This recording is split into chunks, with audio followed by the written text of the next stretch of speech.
I am your host, Dr. Nick Fanning with the Super Parent Syndrome, and today we're going to be talking about putting your happiness into others. Sit back, relax, let's get to work. Parenting in the 21st century is ever evolving, and while you balance work, kids, and your sanity, it's easy to feel discouraged.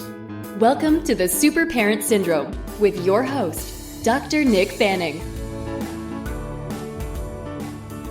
Okay, so here's the thing, folks. Some will not have a problem with this, okay? And so you'll find out very quickly if this podcast appeals to you or not. But I am one of those, I'm a people pleaser. And me as a healer, I want to rush in and save people and help people and make them happy. And in regard, then I want them to like me, of course, and then to follow my directions. And then, of course, we will be super happy and life will be good from there, okay? So that's the ideal situation. Now, here's the problem with that. When you're doing all the work, there's no payoff for that long-term wise, okay? So the person enjoys being saved, and then you can't help them. Now, that's not really the topic I want to talk about today. What I want to talk about is really this. In my own cocoon, in my social circle, I want everybody happy, okay? I want my wife happy. I want my kids happy. I want everybody happy. And if they're not, then for me, I can't be happy. This is one of those things that it took me a very long time to overcome. Because here's the thing, when you have 5 children, nobody is ever happy at the same time. Okay, there's usually at least one crying, and in fact, there was a time where I called it Fanning Law, that no matter what, at any given point, one child would be crying. So think about that kind of weird energy I was putting out into the universe. Of course, that not all of us would be happy, and that one person would always be miserable. And if you can think about that, that's not a really great way to attract that type of energy, the good type of energy into your life. So here's what I mean by that.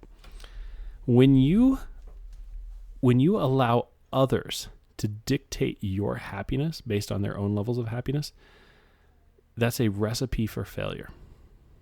Okay, so let me explain that another way. If the only way for me to be happy is if for my wife or my spouse to be happy, then I've given away all power, all ability to be happy on my own.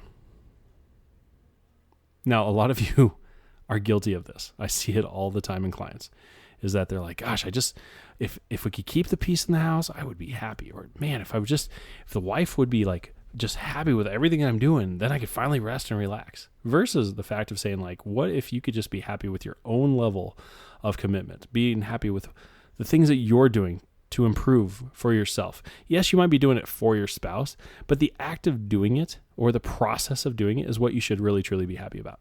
And that's what should be fulfilling. Now, easier said than done, granted.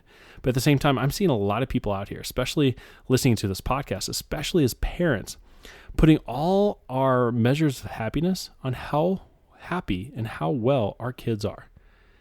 And it's a recipe for disaster. You will literally go insane because you can't control them.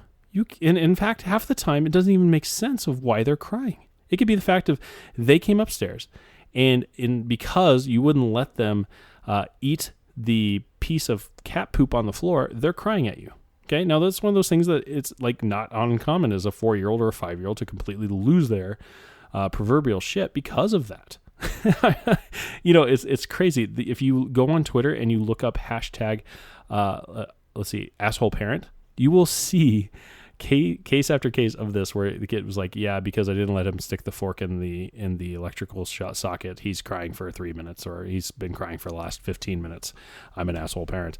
It's one of those things that it's sad and funny all at the same time. But that is an extreme example.